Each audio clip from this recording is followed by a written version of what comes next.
Hello friends, मेरा नाम कुणाल है and welcome back to my channel. तो इस वीडियो में मैं आपको लास्ट मंथ में क्या करना है उसी पे हम डिस्कस करेंगे जो मैंने फॉलो किया था। ऐसा नहीं है कि आपके साथ फर्स्ट टाइम हो रहा है कि रिजल्ट से पहले ही आपका CBT 2 का एग्जाम डिक्लेयर कर दिया है डेट। 2019 में भी हम लोग के साथ भी ऐसा ही हुआ था। रिजल्ट बाद में आया था, आंसर की पहले आ गया था, उसके बाद डेट इंटीमेट कर दिया था कि CBT 2 का एग्जाम इस टाइम से लेंगे और उसके बाद हमारा जो रिजल्ट है CBT 1 का वो डिक्लेयर किया था। तो सेम सिचुएशन आपके साथ भी है, ठीक है।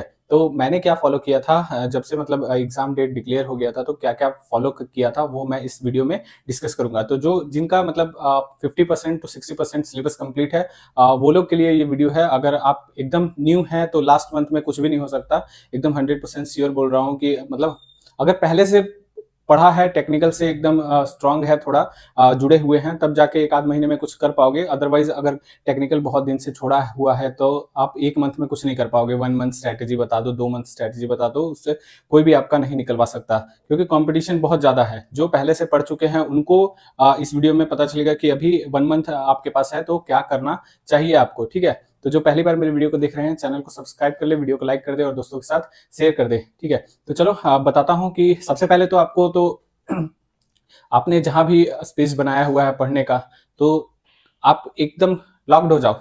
सिंपल सी बात है। मैं भी ऐसा ही था। एक महीना के लिए मेरे को दुनियादारी से कोई मतलब नहीं था। लास्ट 1 मंथ एग्जाम के, CBT 2 के एग्जाम के, ठीक है। सिर्फ खाना पीना, नहाना, बाथरूम, बस इस इतना से ही मुझे मतलब था। बाकी जब जब तक एग्जाम नहीं हुआ तब तक मुझे किसी से मतलब नहीं था। ना घूमना फिरना, दोस्त यार, फंक्शन, शादी, क्रिकेट मैच वैच चल रहा है, चैंपियंस ट्रॉफी, भाई उसमें भी आपका टाइम बहुत चला जाएगा। अगर चैंपियंस ट्रॉफी को टाइम दोगे तो अपना जो गोल है उसको कवर नहीं कर पाओगे, ठीक है। तो वो अवॉइड कर दो। अभी देखना चैंपियंस ट्रॉफी बहुत आएगा जिंदगी में, वो देख लेना। जो आपका अगर और भी कुछ फॉलो कर रहे हैं, इंस्टाग्राम, ये वो, फेसबुक, वो लाइफ टाइम चलता रहेगा। आप ये एक महीने का अच्छे से यूटिलाइज करो। मैं तो कम से कम तो 15 घंटा तो देता ही था अपना स्टडी को लास्ट 1 मंथ में, ठीक है। तो आपसे भी एक्सपेक्ट करूंगा कि मैं 15 घंटा कम से कम आप दो, एकदम रूम में लॉक्ड हो जाओ और जो भी है एकदम कंसंट्रेट करके अपना पढ़ाई पे 100% फोकस करो। बस ये मंथ निकाल लेना है। ये मंथ निकाल लेने के बाद आपको फील होगा कि चलो कुणाल सर ने ऐसा बोला, तो मतलब आगे फ्यूचर के लिए अच्छा होगा। और आप सोच के देखो कि एक महीना पढ़ पढ़ लोगे आप, उसके बाद फिर क्या ही जरूरत है पढ़ने का। अगर मन करेगा आगे अच्छा जॉब पाने का तो तैयारी करना कंटिन्यू, नहीं तो आप अच्छा खासा सैलरी रेलवे प्रोवाइड करती है। एज ए जेई 2-3 साल में आप SSC बन जाओगे, फिर अच्छा से लाइफ एंजॉय कर सकते हो आप। तो अभी एक महीना जो है वो जो मैं किया था वो आपको बता रहा हूँ। तो सबसे पहले तो आपको देखना है कि जो CBT 2 है तो उसमें टेक पार्ट और दो non tech part, tech part और नॉन टेक पार्ट, ठीक है। तो सबसे पहले आपको क्या फाइंड आउट करना है कि मेरा कौन सा स्ट्रांग है, नॉन टेक स्ट्रांग है या टेक स्ट्रांग है। देखो, आपको जो स्कोर करवाएगा, जो आपका सिलेक्शन करवाएगा as a engineering student, engineering background से है, तो आपका टेक्निकल पोर्शन थोड़ा सा स्ट्रांग होना चाहिए, ठीक है। अगर पहले टेक पोर्शन आप छोड़ चुके हैं, नॉन टेक पोर्शन आपका थोड़ा स्ट्रांग है, तो कम से कम तो 50 आउट ऑफ 50 अगर नॉन टेक स्ट्रांग है तो कम से कम तो आपको 35 प्लस आपका आना चाहिए। 35 प्लस अगर नॉन टेक स्ट्रांग है, टेक्निकल में वीक है। अगर टेक्निकल स्ट्रांग है और नॉन टेक वीक है तो नॉन टेक में कम से कम 30 आपको स्कोर करना पड़ेगा। 30, कम से कम 30, ठीक है।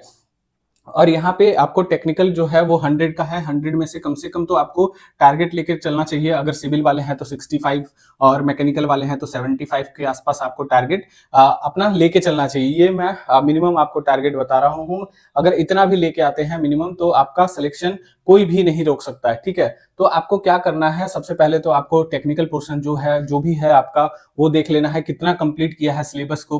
फर्स्ट ऑफ ऑल तो सिलेबस देखना है कि कितना मेरा कवर हो चुका है। एटलीस्ट तो आपका 60 to 70% अभी तक मान के चल रहा हूँ कि कंप्लीट हो गया होगा, तभी ये 1 मंथ में आप कुछ कर पाओगे। अगर बेसिक से शुरू कर रहे हो, अभी तक कुछ नहीं पढ़ा, एक बार भी ऑब्जेक्टिव बुक नहीं लगाया, तो भाई थोड़ा सा मुश्किल है, ठीक है। तो 60% 70% आपका सिलेबस कंप्लीट है। प्लस मॉक जो है, मॉक आप दे रहे हैं डेली, एक मॉक तो कम से कम दीजिए। कम से कम नियर बाई आप 15 मॉक तो लगा के ही जाना है एग्जाम से पहले। अगर एक जगह पे आपको 15 मॉक नहीं मिल पा रहे हैं, टेक्स्ट बुक में अगर 10 है, तो किसी और का भी मॉक ले सकते हैं। कोई भी अच्छा कोचिंग इंस्टीट्यूट का आप बाई कर सकते हैं, या इधर ऑफलाइन हो या फिर ऑनलाइन हो, वो आप बाई कर सकते हो। तो पहले तो सिलेबस है आपका, सिलेबस 60 to 70% कंप्लीट होना चाहिए आपको।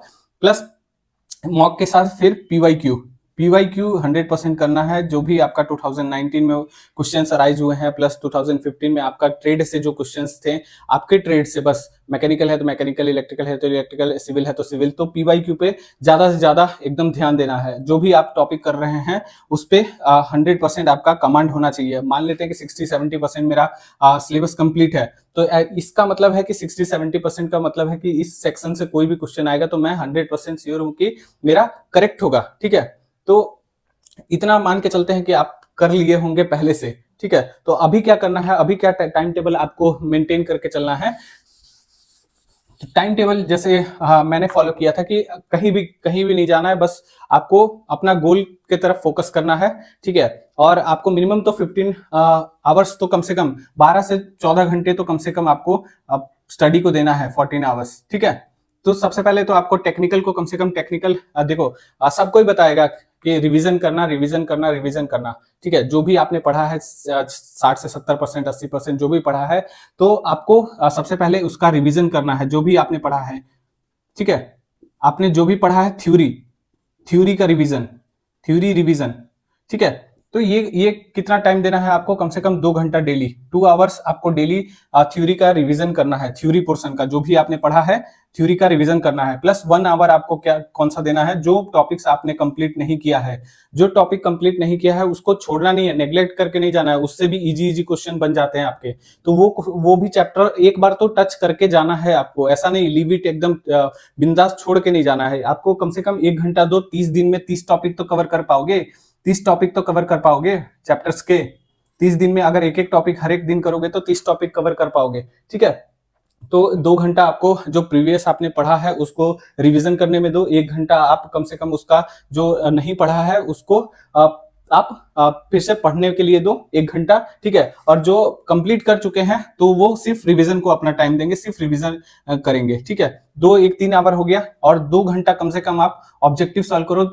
ऑब्जेक्टिव इधर आप वाईसीटी फॉलो कर सकते हो, वाईसीटी अगर फॉलो कर रहे हो तो 2-3 बार इसको करो, 2 बार कम से कम, तो 2 बार होना चाहिए। एक बार में आपको उतने ज्यादा क्वेश्चन रिकॉल नहीं होते हैं, 2 बार अगर कर लोगे तो 90% तक, 80-90% आप कवर कर लेते हो, मतलब कि रिकॉल हो जाता है, याद हो जाता है। ठीक है, तो नंबर ऑफ ऑब्जेक्टिव कर लेना है इसके साथ। अगर देखो टाइम है, अब आपने वाईसीटी पहले कर लिया है तो इसके साथ कोई अपना, जैसे मैकेनिकल के लिए आर एस खुरमी आता है, सिविल के लिए गुप्ता एंड गुप्ता आता है, आर एस खुरमी आता है, वाईसीटी के लिए ये, इलेक्ट्रिकल के लिए आपका ये आता है, आर के राजपूत आता है। तो एक डेडिकेटेड बुक आती है ऑब्जेक्टिव की, वो एक बार कर सकते हो।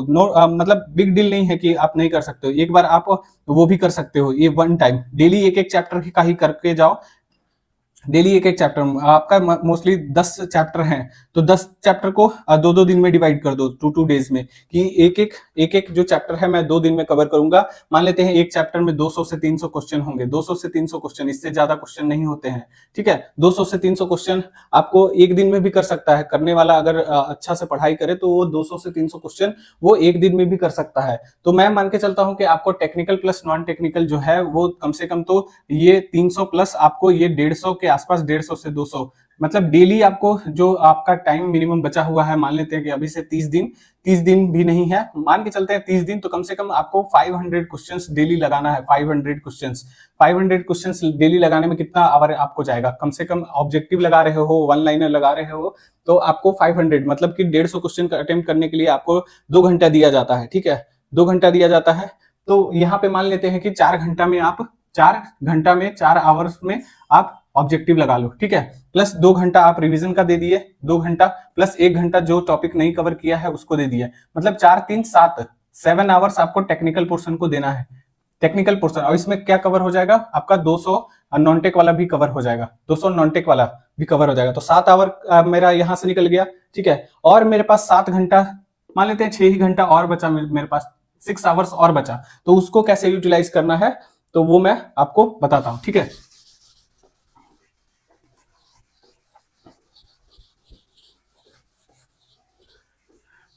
तो देखो 7 आवर मेरा हो गया, 2 आवर्स रिवीजन, जो मेरे प्रीवियस टॉपिक्स जो पढ़ रखे हैं सिलेबस के, 2 आवर्स, 1 आवर जो मेरा बचा हुआ टॉपिक्स है।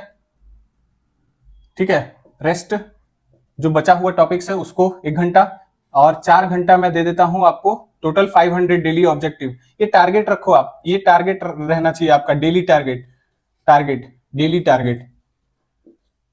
डेली टारगेट आपका 500 क्वेश्चंस रहना चाहिए डेली, मतलब 30 दिन में 30 इंटू कर लो, बनती है 15,000 ऑब्जेक्टिव।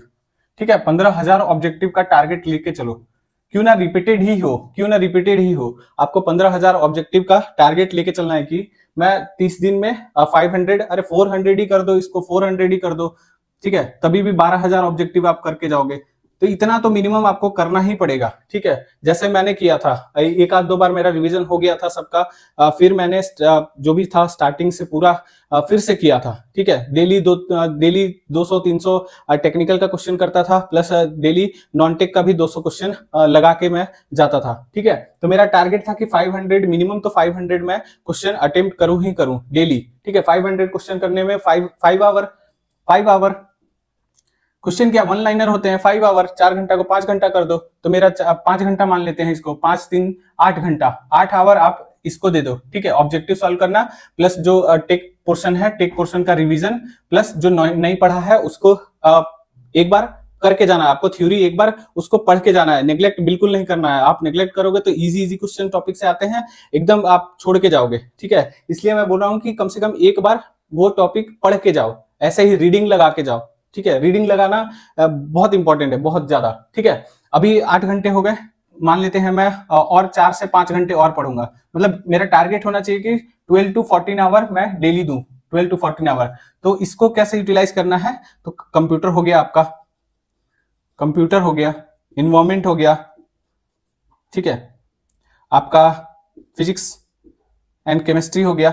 ठीक है, फिजिक्स एंड केमिस्ट्री हो गया, प्लस आपका जनरल अवेयरनेस हो गया। ये पूरा मिला के ये 10 नंबर, ये 10 नंबर, ये 15 नंबर और ये 15 नंबर, तो ये आपका 50 नंबर।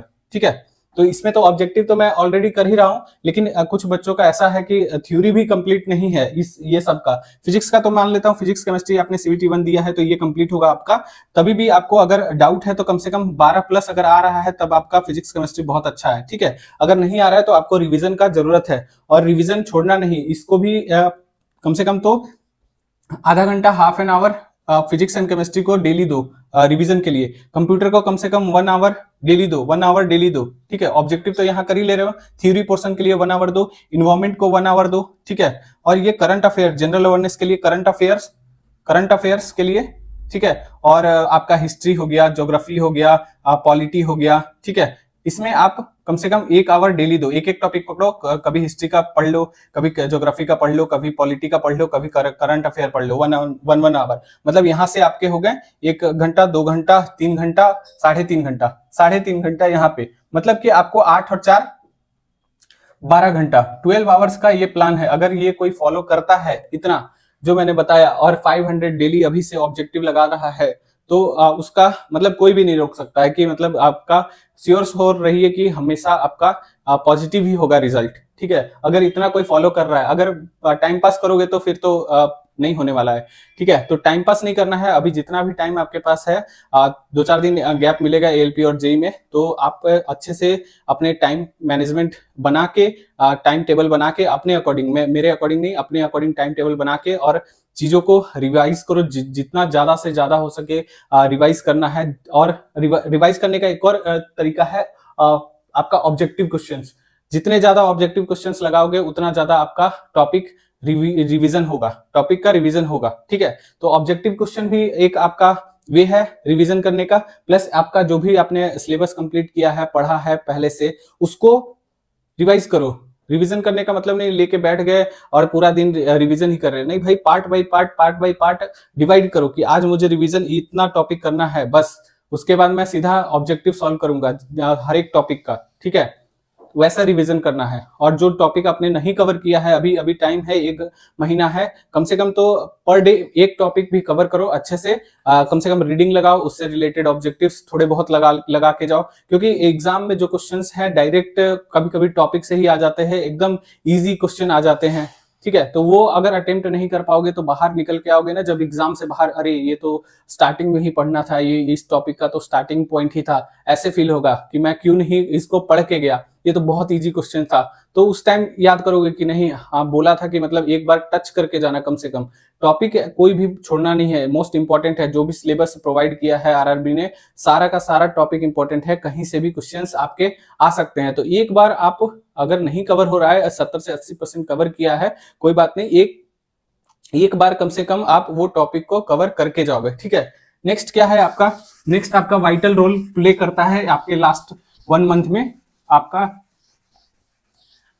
टेस्ट, ठीक है। अगर टेस्ट नहीं दे रहे हो तो अपने आप को एनालाइज नहीं कर पाओगे, टेस्ट नहीं दे रहे हो तो एनालाइज नहीं कर पाओगे, ठीक है। तो सबसे वाइटल रोल प्ले करेगा आपका सिलेक्शन में टेस्ट, तो इसको भी आपको देना है कम से कम। तो वो मैंने बताया उसके अकॉर्डिंग, अगर 500 क्वेश्चन नहीं कर पाते हो तो कम से कम 300 क्वेश्चन करो और 200-150 यहां से करो, ठीक है। 150 यहां से करो, और इसके लिए कम से कम आपको 2 घंटे का टाइम है, 2 आवर्स का टाइम है।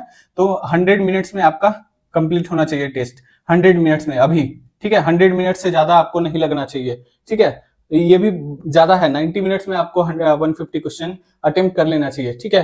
तो 300 ये हो गया, प्लस आपका 150 क्वेश्चन ये हो गया, तो 450 क्वेश्चन करके हो गया। तो इसको क्या है, एनालिसिस भी करना जरूरी है, एनालिसिस आपको बिल्कुल करना है। अगर नहीं करोगे तो आपको पता नहीं चलेगा कि किस सेक्शन में और जरूरत है हमको मेहनत करने का, ठीक है। तो मिनिमम टेस्ट कितना देना है, कम से कम कहीं से भी लो, टेक्स्ट बुक से ले लो या फिर अदर कोचिंग इंस्टीट्यूट से लो, या फिर आप कोई भी ऑफलाइन भी ले सकते हो कहीं भी, ठीक है, कोचिंग में। तो कहीं से भी ले रहे हो तो मिनिमम कम से कम तो आपको 30 दिन का टाइम है, तो कम से कम 15 से 20 तो टेस्ट लगा के जाओ। 15 से 20 टेस्ट लगाओगे तो मान लेते हैं कि 15 ही लगाओगे, तो 150 इंटू 15 कितना हो जाता है, 2250, 2250 क्वेश्चन तो आपका यहीं से कवर हो जाएगा, विथ नॉन टेक सारा कुछ इसी में कवर हो जाएगा। 2250 क्वेश्चन यहाँ हो गया, 300 इंटू आपका 30 कर दो, 3 3 9, 9000 क्वेश्चन, ठीक है, हो गया ना 12,000 के आसपास, 12,000 के आसपास क्वेश्चन हो गया। बहुत है इतना, अगर इतना कर लेते हो आप तो सिलेक्शन पक्का है, 100% सिलेक्शन पक्का है। अगर ये टाइम को आप दूसरे चीजों में यूटिलाइज करते हो तो भाई उसका कुछ नहीं हो सकता, ठीक है। अगर ये टाइम जो है वो आपका 1 महीना, उसको अच्छे से यूटिलाइज कर लो, उसके बाद जो करना होगा वो कर लेना। आराम से अपना रूम है, रूम में लॉक हो जाओ 1 महीना, किसी से कुछ लेना देना नहीं है, किसी से कुछ बात नहीं करना है।